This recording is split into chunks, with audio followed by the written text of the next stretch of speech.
Hello. This is Antya from Byte Shuffle. Thank you for always watching my videos. Highlights: in this video, I made an embarrassing play due to a misunderstanding of the rules. It's a cautionary tale, so please watch and learn from my mistakes. I'm going back to basics and learning how to play my lands properly. Here is the deck list we will be using this time. The link to the deck list explanation video is in the description below. Please take a look if you're interested. I'll keep this hand because it looks like I can go all in early. I misunderstood the effects of vehicles. I thought they had summoning sickness because they have power and toughness listed at the bottom. Looking back, it didn't work because I didn't exile a card, leaving it as a 0/0. But while I was playing, I didn't realize this at all.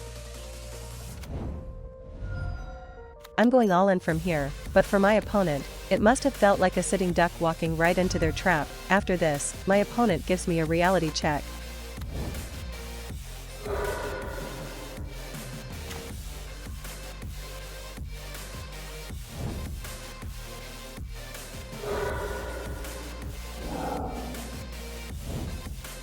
It's so embarrassing that I can hardly look at the screen.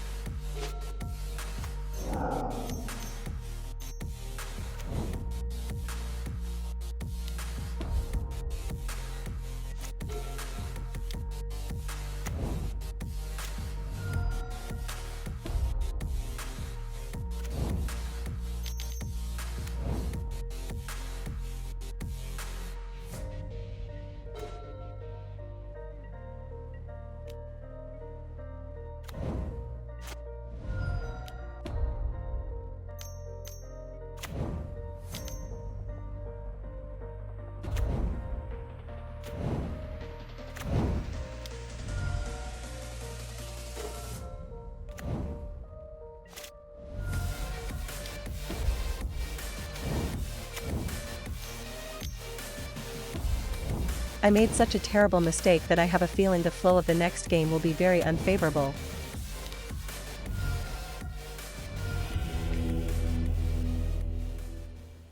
Before sideboarding, I want to double-check the list I used.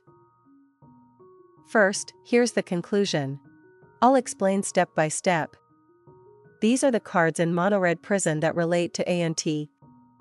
First, we have artifacts like Chalice of the Void, Null Rod, and Trinosphere. Against these, I take out Veil of Summer and bring in Abrupt Decay and Echoing Truth. Next are graveyard hate cards like Fairy Macabre, Leyline of the Void, and Unlicensed Hearse. I reduce the number of Beseech the Mirror, which is vulnerable to the opponent's graveyard hate cards. Against Mono-Red Prison, speed is crucial, so while Empty the Warrens isn't inherently strong, I side it in to force the opponent to deal with it. Next, there's Forest, which seems optional but, depending on the opponent, they might play Blood Moon on turn 1, and combined with Chalice of the Void set to x=0, it can shut me down completely, so I include it just in case. Finally, regarding Mindbreak Trap, the opponent may have a few copies, so I keep some discard spells as a precaution. With fewer cards to counter the opponent, and if I'm on the play, keeping more discard spells and starting with one on turn 1 can be an effective strategy.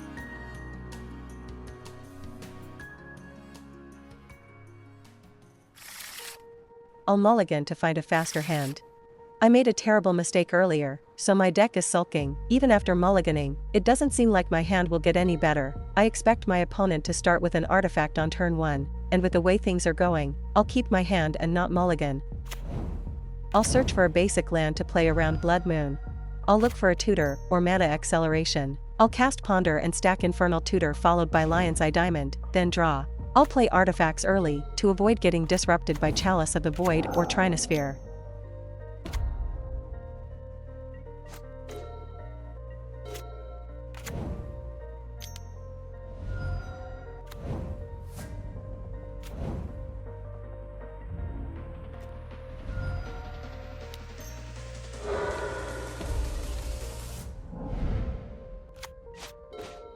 I'll search for mana acceleration. I couldn't find it, so I'll shuffle.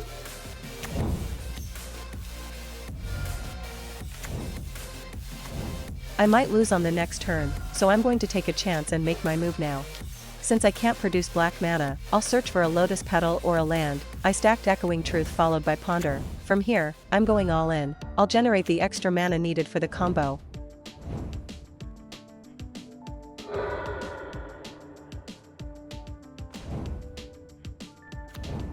I'll go for the combo using the graveyard. I'll accelerate my mana while building up Storm Count.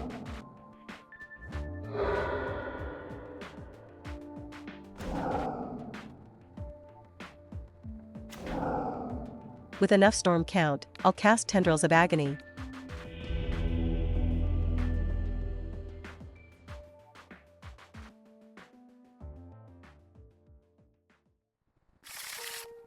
I'll mulligan to find a faster hand. I could mulligan again, but the mistake in Game 1 is weighing on me, so I decided to keep. If my opponent's turn 1 play isn't Chalice of the Void, I might still have a chance. Judging by what happens next, my opponent probably could have played Chalice of the Void on turn 1, but, since I mulliganed once and playing Chalice of the Void first would delay their kill turn, my opponent probably chose to start with a clock instead. I'll search for an answer to Chalice of the Void. I stacked Brainstorm followed by Boseiju, who endures. I have only 2 turns left.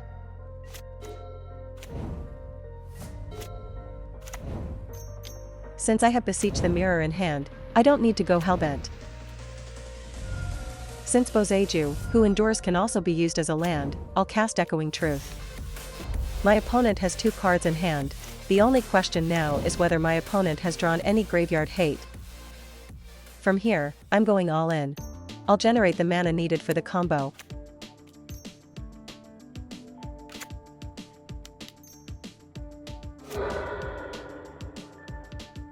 I'll use the graveyard to execute the combo. I'll build Storm Count while accelerating mana.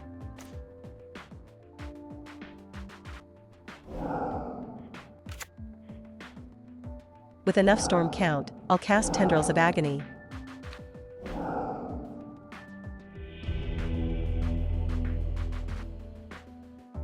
Thank you for watching up to this point. I apologize for the frequent play mistakes. I hope to improve at MTG together with everyone. If you enjoyed this video, please consider subscribing to the channel and giving it a thumbs up. See you in the next one. This has been Antya.